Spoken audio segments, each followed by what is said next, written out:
WrestleMania 42 est officiellement derrière nous et putain de merde, cette nuit 2 fut excellente. Merci la WWE d'avoir pris un minimum en compte les critiques qui ont été faites à la nuit 1, même si en vrai les matchs étaient toujours aussi courts, mais c'était déjà un peu plus long que ce qu'on avait eu la nuit d'avant et j'ai passé un excellent moment les gars. J'avais plus d'espoir après cette nuit 1 qui était juste littéralement catastrophique. Là, merci la WWE. Le catch revit enfin, merci pour cette nuit, merci pour les moments, franchement pour moi si on peut que garder cette nuit 2 pour WrestleMania, il n'y a même pas besoin de regarder la nuit 1, sérieusement ça ne sert absolument à rien. La nuit d'avant c'était un Saturday Night Main Event, là on a enfin eu un truc du calibre de Mania, même si toujours aussi court, je vais pas vous mentir, le show il s'est fini un peu avant 3h30 ou dans les 3h30, je ne sais plus. Ils auraient pu aller un peu plus loin, faire durer le truc un peu plus longtemps, je sais pas si c'est des contraintes horaires qui ont fait que... Mais c'est vrai que ce WrestleMania là, en termes de nuit,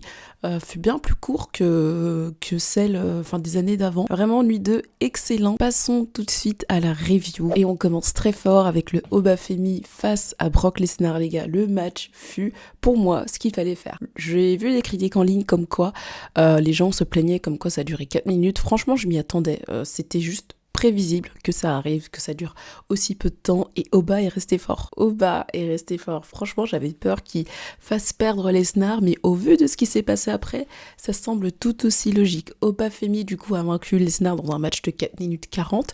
Moi, ça m'a pas dérangé plus que ça. Et trop contente, ça se voyait qu'Oba, il était waouh, putain, les émotions, quoi. Et Lesnar après, qui a du mal un peu à se relever, et émotif, les gars, c'est la première fois de ma vie que je vois Lesnar pleurer, genre j'étais choc-barre. Je suis contente qu'il ait fait ce passage de flambeau là. Il nous a montré qu'il aimait vraiment ce business, qu'il aimait vraiment ce qu'il faisait. Et puis j'ai vraiment tout remis en question. Je me suis dit, en fait c'est vrai. J'ai vu beaucoup de critiques en ligne comme quoi le mec il venait juste pour l'argent, après il se cassait. Mais quand tu vois Lesnar à ses débuts, Lesnar c'est un lutteur de base. Lesnar c'est quelqu'un qui est revenu du coup à la WWE parce que l'UFC, voilà quoi. Bon, il a perdu à Skip, mais j'ai pas vraiment suivi son parcours à l'UFC, mais il est quand même revenu à la WWE, il est resté super longtemps. Et même, je me rappelle de WrestleMania 34, quand il voulait perdre face à Roman pour le mettre en avant et que Vince lui a dit non, il lui a juste balancé le titre comme ça. Ça se voit qu'il aime ce qu'il fait, et quand il est avec quelqu'un qu'il aime bien, quand il est avec quelqu'un qu'il a envie de mettre en avant, je prends l'exemple ici de Obafemi, et je prends aussi l'exemple de Drew il y a 6 ans, franchement il a l'air de kiffer, et je suis super contente pour Obafemi, qu'il ait été mis en avant comme ça par un gros poids lourd comme Lesnar à WrestleMania en plus, donc franchement Lesnar, quoi qu'on en dise du mec, on peut pas nier qu'il est un peu indéniable en termes de carrière, en termes d'impact à la WWE. Le voir déposer ses gants, ses bottes, embrasser les rings, le voir pleurer, les gars, j'étais waouh, Brock Lesnar quoi. Et ça fait bizarre de voir toute une génération partir. Bientôt c'est sûr que ce sera Orton, de voir des John Cena, des AJ Styles, et maintenant Lesnar, et Rey Mysterio qui est toujours là, il va jamais partir, mais c'est marrant. Du coup ça ajoute encore plus d'impact à la victoire d'Obafemi, et ça j'aime beaucoup. Passons maintenant au deuxième match de la soirée qui est annoncé, le ladder match pour le titre intercontinental. Ce match était excellent. Tout ce qu'il fallait faire, c'était magnifique. Javon et Vance lors de ce match totalement brillé. Ils ont tous brillé, mais Javon, putain, qu'est-ce qu'il nous a fait? Il nous a fait des spots de malade mental. Et pour moi, il peut être un contenders pour être l'un des meilleurs matchs de l'année, ça c'est sûr. Et putain, non, mais j'ai passé un excellent moment. Vraiment, là, cette première heure, je me suis dit, ok, je me mets dedans, enfin. Je suis contente. Le match a duré un bon 15 minutes, 17 minutes, je sais plus. Penta qui conserve. C'était prévisible que Penta allait conserver. Le mec, il a le titre depuis pas très longtemps. Et tu peux encore faire plein de trucs avec, mais franchement, ils ont tous brillé. C'était un match chouette à voir. Je vous conseille d'aller le regarder. Je sens que je vais me le retaper un moment, mais j'ai vraiment kiffé ma race. C'était vraiment chouette. Juste après la première heure qui était gratuite sur ESPN, troisième match ici, Trick Williams face à Sami Zayn. Sami Zayn qui se fait huer, c'est assez marrant. Las Vegas qui floppe l'entrée de Trick Williams. Ça, faudra en parler. Donc là, t'avais Liliacti, il était obligé.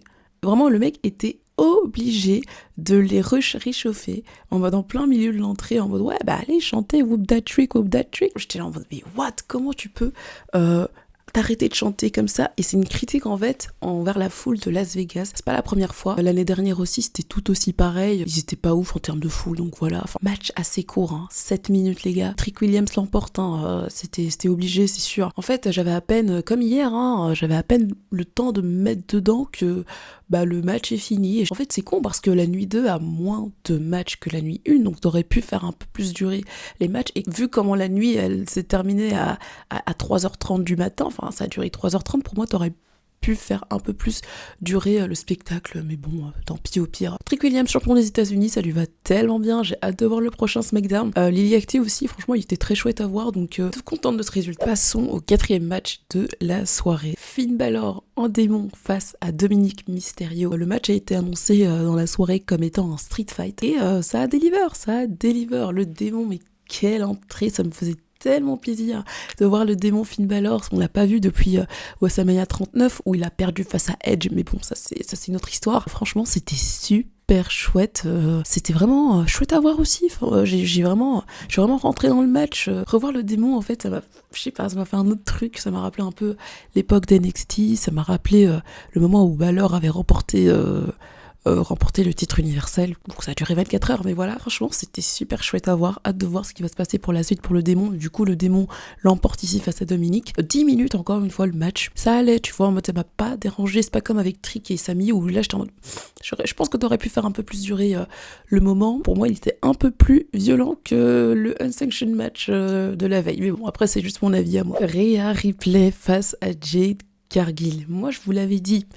À la vidéo prédiction, je vous l'avais dit, vous sous-estimez ce match. Vous sous-estimez Jade Cargill. Et au final, pour moi, c'est la meuf qui a le plus brillé dans le match. La meuf, elle a carré le match. Là, les entrées, magnifiques. Rhea en blanc, magnifique. Jade tout en or et tout. Franchement, c'était super beau. Franchement, c'était trop bien. J'ai kiffé. J'ai eu le temps de me mettre dans le match. Encore une fois, je pense que t'aurais pu le faire un peu plus long, 10 minutes aussi ici, un peu dommage. Intervention d'Io Sky du coup qui est venu attaquer Michin et Bifab. Je m'attendais pas à ce que Rhea prenne le titre. Pour moi, Jade allait conserver, mais bon, hâte de voir ce qui va se passer. Mais Jade a brillé, tous les gens là, tous les haineux sur internet. Oui, mais Jade ne sait pas catcher. PTDR, montrez-leur ce match. Jade, elle a brillé pendant ce match. J'ai toujours été une fan de Jade, personnellement, jamais été une hateuse. Contente de voir qu'elle a pu deliver autant. Rhea avec le titre. Voilà, Rhea avec le titre. Hâte de voir SmackDown et voir Rhea à SmackDown. Ça va faire bizarre aussi de voir Rhea full-time à SmackDown. Puis après, on a eu John Cena qui vient annoncer le nombre de personnes qui sont présentes dans le stade. Il a annoncé 55 000 personnes.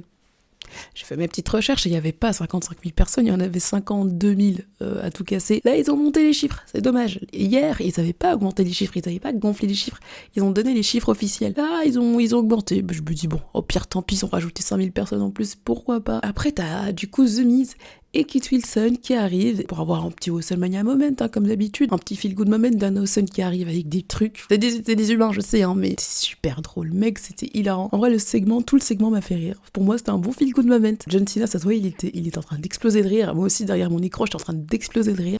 C'était super drôle avec les petits trucs qui transportent The Miz, Dan Awesome qui essaie de disparaître. Mec, en vrai, c'était drôle, c'était un bon feel-good moment, je trouve. Juste après, donc, le main event de la soirée. Masterclass, les entrées, tout, Roman Reigns qui revient avec son ancien thème song, merci putain, c'est tellement son meilleur thème, je l'écoute tous les jours, c'est ma sonnerie limite. Oh les gars, c'était fou, c'était un match de malade. Ils ont donné 35 minutes au mec, ils nous ont fait un truc, mais c'était... Waouh, j'étais la première pessimiste. J'étais la première pessimiste quant aux deux, parce que je me suis dit, bon, Punk, voilà, vu son cardio, voilà. Reigns, c'est quand il veut, et putain, les mecs, ils nous ont fait un match de malade. Après, j'ai vu que c'était Paul Heyman qui l'avait produit, et il a aussi produit le match entre Oba et Brock, et putain, les gars, qu'est-ce que c'était fou. Les gars, en fait, aller voir ce match, pour moi, c'était un 5 étoiles.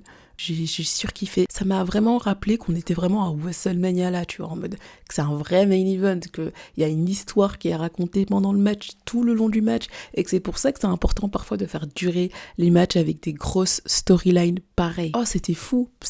La storyline, à un moment, elle avait un peu perdu en intensité les dernières semaines là, et là, le match, il a tout rattrapé. 5 étoiles, magnifique, c'était fou. Et Roman Reigns qui remporte donc le titre poids lourd de la WWE. Roman Reigns qui revient au top. Roman Reigns qui est au top avec Cody Rhodes actuellement. C'est super drôle d'avoir les deux champions séparément, c'est marrant. Et aussi de l'autre côté, Liv et Rhea Ripley, un peu les deux là qui sont toujours ennemis jurés, c'est marrant. Donc franchement, les gars, c'était un mania de fou. Cette nuit 2 terrasse complètement la nuit 1 qui était juste bordélique, en fait, la nuit 1, vraiment, ça me fait rire le contraste entre les deux nuits. Genre, comment t'as pu faire un WrestleMania pourri avec la nuit de...